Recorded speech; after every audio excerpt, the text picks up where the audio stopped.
A sharp slap jolts the boy awake. His father looms over him, eyes filled with disappointment, calling him the disgrace of their family. Yet what no one knew was that this same boy, Uren, possessed an uncanny gift. He could master every martial art in existence. Far to the north, in the kingdom of Krisa, a great battle raged on the borderlands. Duke Ilian of Krisa stood at the ramparts, shouting in disbelief as the enemy advanced. "Impossible," he muttered. Before them, waves of undead soldiers shambled forward, an endless army of death. Their numbers stretched beyond imagination, and with them came a suffocating, poisonous mist that spread across the battlefield. "Duke Ilian, look up!" a soldier cried. The duke's eyes widened. Towering among the horde was a death knight, Uren, his armor glinting under the ashes sky. Even among the 10 strongest knights of the living, none could guarantee victory against such a monster. "With our current strength, we can't win," one of his men warned. "We must retreat." But Ilian shook his head grimly. "We can't. The wall is cracked, and if the gate falls, the kingdom falls with it, no matter the cost. We hold the line."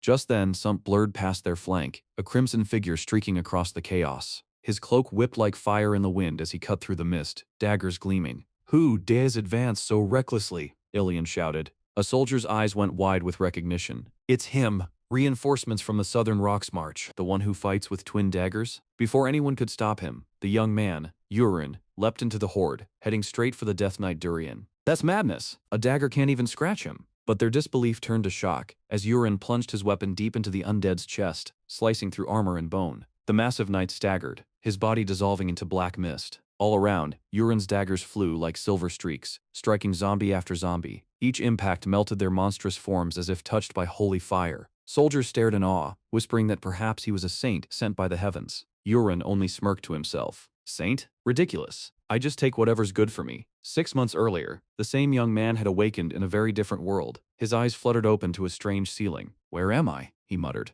A woman entered, dressed oddly, carrying a sword at her hip. "Young master, you're awake," she said with relief. Uren blinked, thinking she was beautiful, though her attire was strange. When he tried to speak, she told him to rest and turned to fetch the priest. He stumbled out of bed and caught sight of himself in a nearby mirror, only to freeze in horror. Gone was his lean, trained body. In its place stood a chubby child with soft cheeks and rounded arms. "What the hell? Where's my handsome face?" he gasped. Maybe, he thought desperately, this was just a dream. If he went back to sleep, maybe he'd wake up as himself again. But moments later, a priest entered, smiling kindly. "Ah, young master, you've finally awoken." Behind him came a stern man, whose expression twisted with fury. "So, the disgrace that stained our family's honor still breathes," he growled. The priest quickly intervened. "My lord, please. He's only just awakened. Punishment can wait." The man scoffed, glaring down at Uren. "For someone I beat unconscious, you don't look half as injured as you should." The boy stared back blankly, his mind reeling. Whatever world he landed in, one thing was clear. He wasn't dreaming. His new life, whatever it was, had just begun.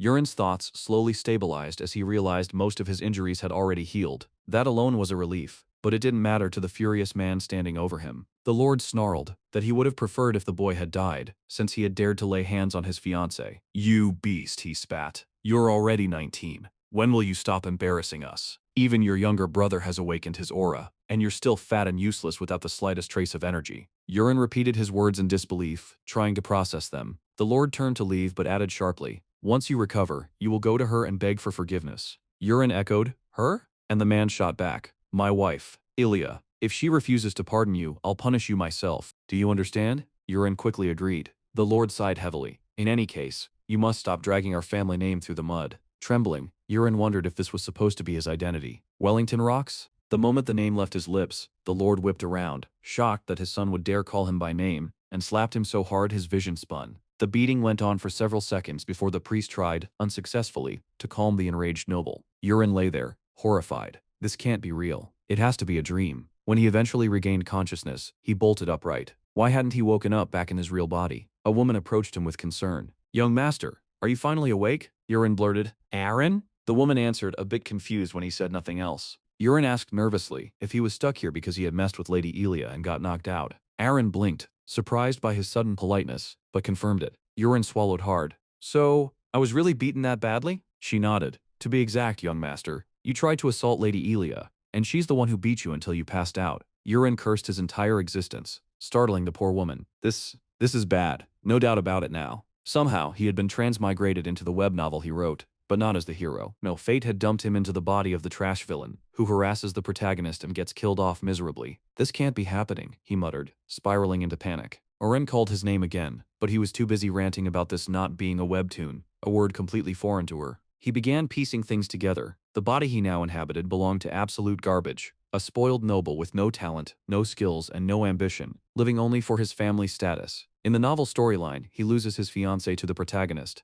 attempts a pathetic ambush to get revenge, gets beaten senseless, and eventually dies nameless in some alley. How the hell am I supposed to live in this cursed world, he muttered. This was a fantasy realm full of monsters, knights, and powerful artifacts, and he had no idea what this body could or couldn't do. Still, there was one advantage. He at least knew the hidden events, encounters, and items the real protagonist hadn't collected yet. If he wanted to survive, he needed to act fast. He forced himself to sit up in bed, only to wobble under the unfamiliar weight. His center of gravity was all wrong. This new body was far heavier and clumsier than anything he had ever dealt with. But whether he liked it or not, that was his new reality, and if he didn't adapt quickly, he'd end up dying exactly like the villain he replaced. Uren asked nervously whether the young master was feeling all right. Uren answered flatly, "Of course not," but as he spoke, something new caught his eye. The girl urged him to lie back down, insisting he needed rest. Only now did he realize what he had missed earlier. A faint, glowing screen hovered beside Uren. It displayed her abilities: Swift Sword, Clear Mind Mirror, and Aura Adaptation. Still dazed, Uren stared until she called his name again. Snapping out of it, he waved her off, saying he must have acted crazy for a moment but was fine now, and she should return to her duties. Uren nodded and quietly stepped out, leaving him alone to process everything. He focused on her listed abilities: Swift Sword, Clear Mind Mirror, Aura Adaptation. In the original story, Uren was far more skilled than an ordinary knight, so that part made sense. But what was the affinity value that sat at 0? Was this some kind of dating sim mechanic? Had all the hours he spent playing games twisted this world's rules into something bizarre? But that wasn't the main issue. Turning toward the mirror, he waited for his own system window to appear. When it finally popped up, he nearly shouted in excitement. His status page revealed a unique skill, Eye of Creation, and below it, an unexpected martial art, the Four Heavens of the Tang clan. Uren's eyes widened. He actually had usable abilities and not just any abilities. The Four Heavens skill belonged to a legendary clan from the wuxia webtoon he adored, the one with the ridiculously beautiful heroine. The Tang clan specialized in poisons, hidden weapons, and silent killing techniques. It was a deadly, elite martial art praised throughout the Four Heavens province in wuxia novels. Why in the world would something like that appear in what should have been a medieval fantasy setting? The genres didn't match at all. But if the system was offering it, that meant he could unlock it, and with it, his chances of surviving this chaotic world would skyrocket. Still buzzing with shock and hope, he left his room, only to overhear Uren speaking to his father in the hallway. Wellington asked if his son had awakened. Uren confirmed it. The Lord demanded to know his condition, and Uren explained he still wasn't fully stable. He even fell the moment he tried to stand, and his overall state seemed weak. Wellington muttered that the physician had said the injury wasn't serious, yet his son was acting unusually. In the past, if told to beg Ilya for forgiveness, he would have screamed, argued, or thrown a tantrum. But this time, he had simply accepted the command without protest. His personality hasn't changed, Wellington grumbled. He was just in shock. Tomorrow he'll be back to normal, raging and trying to take revenge on Ilya. Uren bowed gently, say the young master would recover gradually.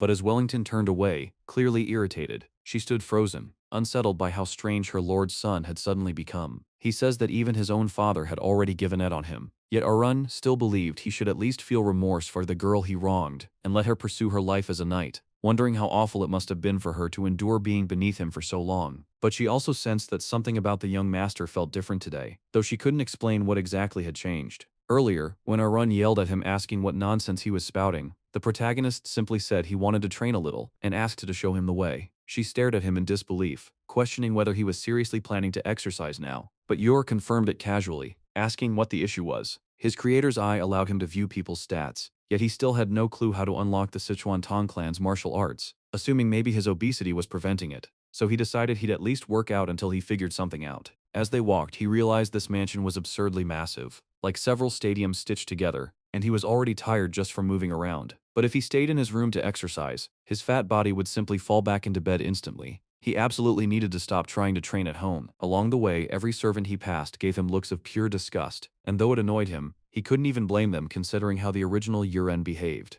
Eventually, he asked Uren if they were close, and she confirmed they were almost there, explaining this was the third training hall, and that most knights trained in the first or second. Suddenly, Uren noticed someone ahead. His affinity reading showed a shocking 93, practically warning him this guy could send him straight to his grave. The man was Rhea, who stepped forward and questioned what brought the young master to his hall. Ur recognized him immediately, and Rhea chuckled, saying it was an honor the young master still remembered him. Uren swallowed nervously, eyeing the sword in Rhea's hand, before calling Uren over and asking if something had happened between them. She asked if he had forgotten. Years ago, when the Marquis forced him to train, the furious young master had insulted Rhea by calling him a mere squire. Rhea had swung his sword while laughing, and after that the Marquis completely gave up trying to make him train. Uren shouted in despair that this was hopeless, while Rhea glanced at him out of the corner of his eye, thinking he was still the same useless piece of trash. Uren immediately decided he needed to escape, and asked if there was another hall he could use alone. Uren explained that the fourth hall existed, but it was extremely far and filled with poor equipment, so nobody ever went there. Uren said that was perfect and insisted they go, reasoning that if he was going to lose weight, he had to do it properly. Uren agreed and led him there.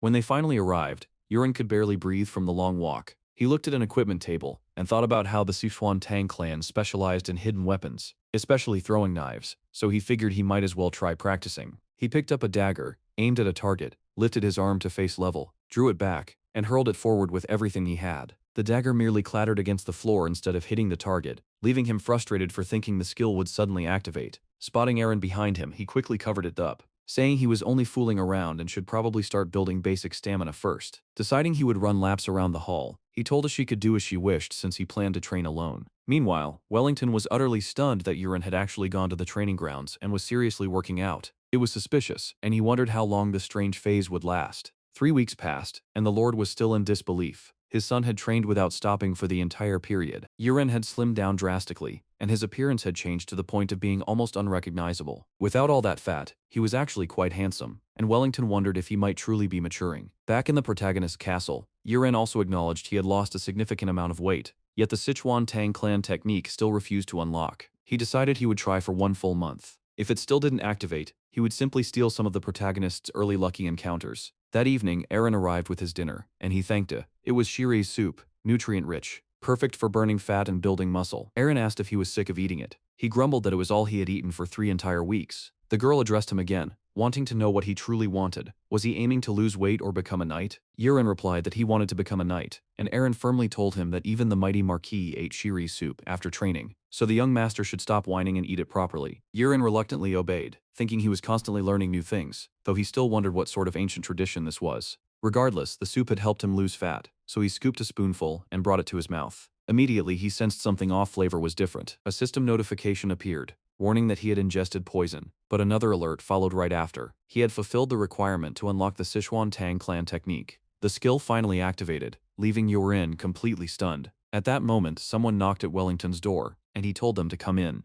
It was his wife, bringing tea. Ka, his second wife, asked what had captured his attention so intensely. Wellington said he had simply been admiring how beautiful the garden looked. Ka explained she had been personally tending to it with great care, and Wellington praised her skills. But she suddenly embraced him and asked when he planned to appoint Colin as his heir, just as he had mentioned before. Since the decision was already made, she urged him to make it official soon. Wellington pulled away gently and told Ka it would still take a bit more time. He had said he would name Colin as heir last month, but Ka pushed again, asking why he was delaying. The Lord confirmed it was true, but reminded her that she must have heard the recent rumors. Uren finally seemed to have come to his senses. As the eldest son of House Rocks, if he truly put in the effort, he could become a worthy successor. Ka admitted she had heard the same, and that although she had been worried, he did appear to have recovered, which surely must be a relief. She added with a cold laugh that it was amusing how getting beaten by his fiancé was what finally woke him up, then asked again what he planned to do about choosing the heir. The Lord replied that Uren had only been training for 3 weeks, so it was better to watch him a little longer, but he promised that if the boy returned to his old ways, he would immediately grant the title to Colin. Ka said she would head to her room and urged him to finish his work quickly before leaving with clenched teeth. Once outside, she bit her lip in anger, muttering Uren's name and telling him to just wait. Back in his room, the protagonist was stunned that he had actually unlocked a skill. He recalled that the Sichuan Tang family specialized in poison, so it made sense that ingesting poison was the trigger.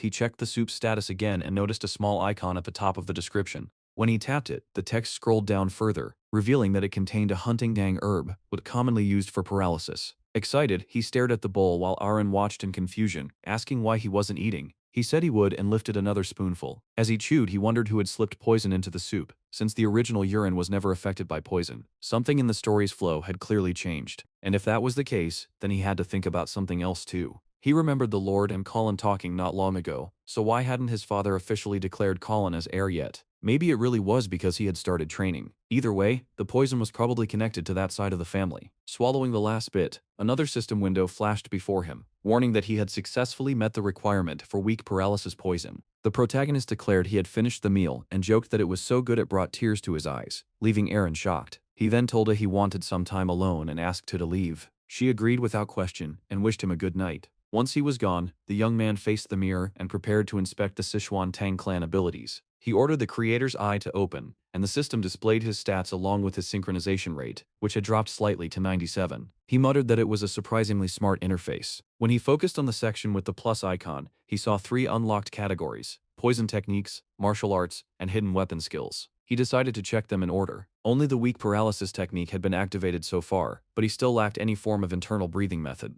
The protagonist explained that there were numerous poisons and he needed to scroll down as far as possible until he found the one he wanted. The last poison on the list was invisibility, which meant he had to unlock the earlier ones first because the entire system worked in levels. To obtain the most basic paralysis ability, he required an internal cultivation method. That made sense, since the Tang family of Sichuan traditionally used internal energy to store and control poisons. After that, he checked the martial arts section. 3 techniques appeared: the Black Poison Arts, the Thunder Needle, and the Divine Energy of 10,000 Poisons. Uren said the decision was obvious, especially for someone who liked wuxia. The Black Poison Arts specialized in toxins, the Thunder Needle was built around hidden weapons, and the Divine Energy of 10,000 Poisons took more time to develop but boosted both poison and hidden weapons simultaneously. Choosing that technique immediately, the system poured energy into his body. Uren was stunned. The technique's chants were imprinted directly into his mind. He needed to try circulating the energy right away. Removing his shirt and sitting on the bed, he gathered strength in his dantian. He noticed a strange current moving throughout his body. This had to be qi. He needed to lead it through his meridians and store it in his dantian to build internal power. By the next day, he finished his meditation. He was amazed.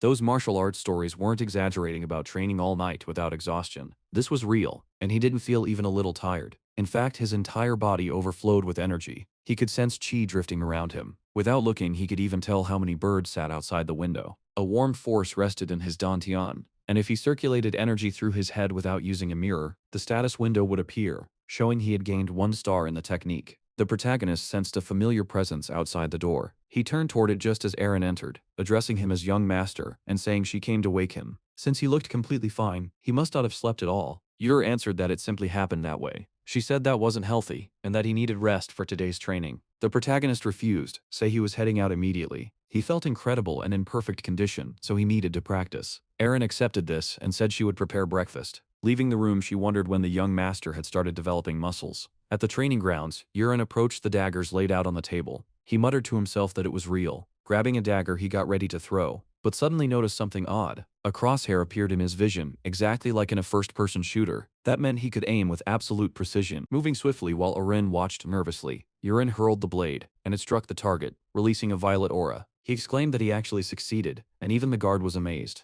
The protagonist triggered the system's hidden weapons next. Uren called out to her young master, demanding to know what he had just done. The protagonist replied he wasn't sure either and assumed the results of last month's training were finally showing. She insisted that was impossible, completely stunned. Yura realized it was the first time he had ever seen her react like that, and considered trying again. Taking another dagger, he thought about how, when he threw it, it felt like his internal energy burst out from his dantian, which was good because this time he planned to throw harder and faster. He launched it again at the target, and the dagger hit with such force that the target shattered. Uren was overwhelmed by what she saw, and the protagonist smiled. He thought that having aim like a video game was basically like using a cheat. Believe it or not, there used to be a first-person shooter called Battle Attack, and he once won a tournament at an internet cafe. Uren asked what in the world that even meant. The protagonist then asked if she noticed anything different about him, and the guard repeated a question. She replied yes, adding that besides everything else, he had somehow lost even more weight than the day before. She said she couldn't really explain it, and the protagonist asked what she meant about him losing weight. Uren confirmed it, saying he trained daily and drank chureen soup, but today the change in his body was far more noticeable. The protagonist, puzzled, wondered if she truly couldn't sense the internal energy flowing through him. That meant only he in this world could use internal energy, and no one else could perceive it. He had gained overwhelming power. He laughed softly, thinking he should keep practicing. He struck the target twice more with effortless precision. Then he announced he would try something new. He threw a dagger so accurately that it lodged itself into the handle of another blade. Calling it perfect, he stunned his guard yet again. She asked if she could try, taking a dagger and aiming with care. She hurled it with full strength, but it failed to even reach the target and hit the ground at the side. Uren commented that there were things she simply couldn't do, and she became irritated. At that moment, the young man noticed something unusual. A status window appeared above her head. She had unlocked the direct cut skill. The protagonist repeated the part about it being usable with any weapon. Determined to test it himself while Eren grew increasingly frustrated by her failed attempts, he wondered if he should try it with this. Don't forget to like the video and activate the cheeky little bell for the second part.